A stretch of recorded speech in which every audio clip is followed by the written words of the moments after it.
Siapa sih yang nggak tahu istilah insecure? Istilah ini sudah tidak asing lagi di telinga pada banyak kalangan. Bahkan hampir setiap hari ada saja orang yang mengklaim bahwa dia sedang insecure. Nah, bisa jadi Anda sendiri mungkin pernah berpikir seperti ini. Aku kok nggak sekeren dia ya? Orang-orang seumuran aku sudah pada kerja, sudah pada nikah, kok aku belum ya? Perasaan sudah berusaha mati-matian, kenapa gini-gini aja ya? Sebaiknya perasaan kurang akan diri pada diri sendiri harus dibuang jauh-jauh deh. Mengapa kita perlu membuang jauh-jauh rasa tidak percaya diri? Jika perasaan insecure gak segera diatasi, maka tentu hal ini dapat berpotensi menyebabkan gangguan kesehatan mental atau jiwa, seperti depresi, gangguan kepribadian borderline, gangguan kecemasan, paranoid, gangguan makan, dan masalah pada body image. Jadi makin repot kan? Walaupun insecure sering dialami pada berbagai kalangan, tapi perasaan selalu merasa kurang ini paling sering terjadi pada anak remaja usia sekitar 20-an. Pada usia ini memang kita cenderung pengen nyoba segala hal, sehingga ketika pencapaian tidak sesuai dengan harapan atau ekspektasi, maka di titik itulah kita ngerasa banyak yang kurang di dalam diri kita. Apalagi kalau sudah berusaha membandingkan dengan orang-orang di sekitar kita, membandingkan dengan remaja lain, orang lain yang lebih baik dari kita. Ketika kita biarkan, tentu bisa saja menimbulkan perasaan sedih, cemas, atau tertekan, atau justru menjadi sangat bingung sekali dengan kondisi dirinya. Bisa jadi juga ketika berkumpul dengan orang-orang yang lebih baik dari diri kita, bisa saja merasa cemas, tiba-tiba panik, atau merasa curiga terhadap orang lain. Atau bisa jadi tidak ada nafsu makan, atau justru merasa asing dengan bentuk tubuh atau anggota tubuh kita. Insecure memang hal yang wajar, tapi bukan berarti kamu harus pasrah dan terjebak dalam kegalauan ini. Kalau kamu terus-terusan membahas kekurangan yang ada pada dirimu, kapan kamu bisa mengembangin kelebihan yang kamu punya?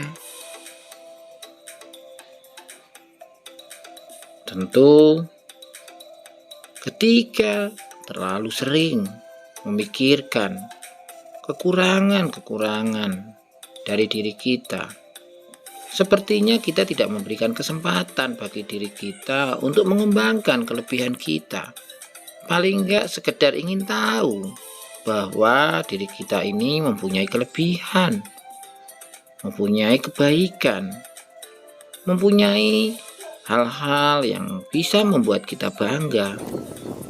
Dan bisa jadi orang lain di sekitar kita, teman kita, tidak mempunyai apa yang kita miliki.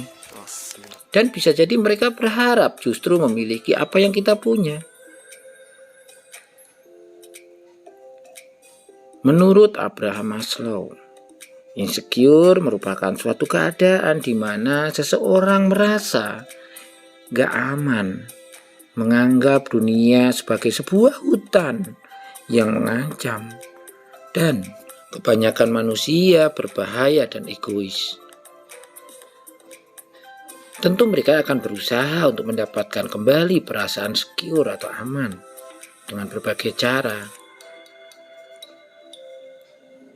Sementara itu, American Psychology Association mendefinisikan insecure itu sebagai perasaan yang gak baik,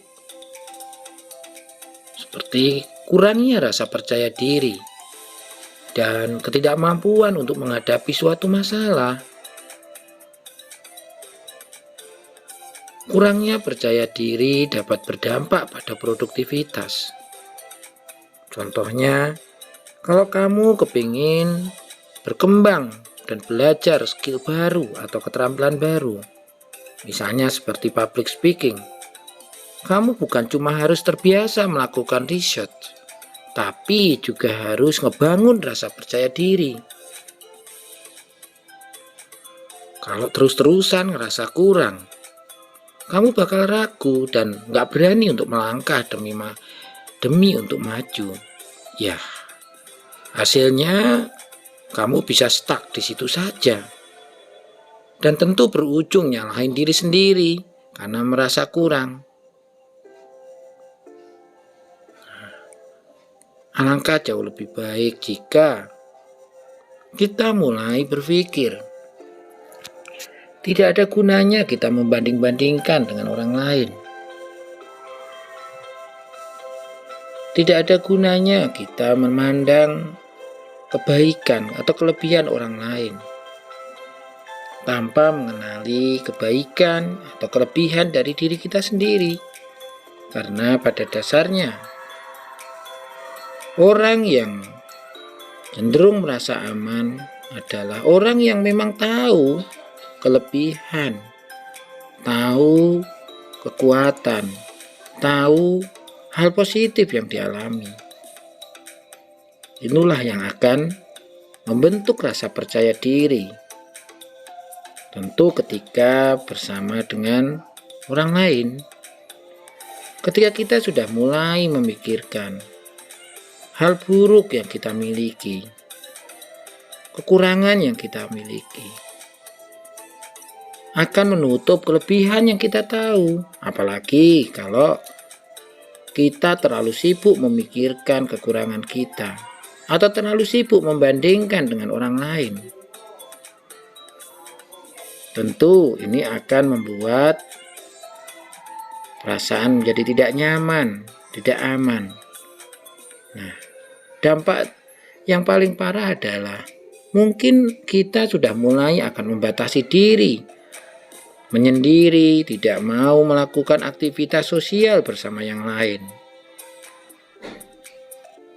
Bahkan mungkin saja kita sudah mulai berpikir, kalau orang lain di sekitar kita memang tidak menyukai kita, atau sengaja tidak mau mendekati kita. Padahal itu sebenarnya hanya pikiran kita saja atau prasangka buruk kita.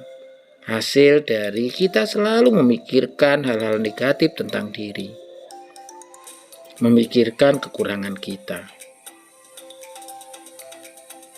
Kalau kita terbiasa memikirkan hal positif tentang diri kita, hal baik tentang diri kita, maka tentu hasilnya adalah rileks, tenang, nyaman. Nah, tentu memang untuk mencari tahu kelebihan kita, kekuatan kita, kemampuan kita, perlu orang lain. Tidak ada salahnya mengajak diskusi teman kita, tentu yang kita percaya. Ini akan membantu kita menemukan aspek positif yang dimiliki. Entah itu dari bentuk tubuh, dari fungsinya, atau dari hobi, kegiatan, keterampilan, atau kemampuan. Ketika orang lain memberikan penguatan pada kita, bahwa kita mempunyai kelebihan, mempunyai kekuatan, mempunyai kemampuan, paling tidak kita bangga. Kita menjadi kenal dengan apa yang kita miliki. Tidak hanya sibuk memikirkan hal negatif tentang diri, tetapi mulai belajar memikirkan hal yang positif tentang diri kita. Nah, jika ini dilakukan, maka rasa aman, rasa percaya diri akan mulai tumbuh kembali. Yang terpenting lagi adalah ketika kita keluar rumah, ketika melihat orang-orang di sekitar kita di jalan, kita akan melihat berbagai macam orang dengan berbagai macam kekurangan dan kelebihannya. Ketika kita melihat orang yang tidak beruntung, ya, atau mungkin mempunyai anggota tubuh kita yang lebih jelek, mungkin kita akan lebih bersyukur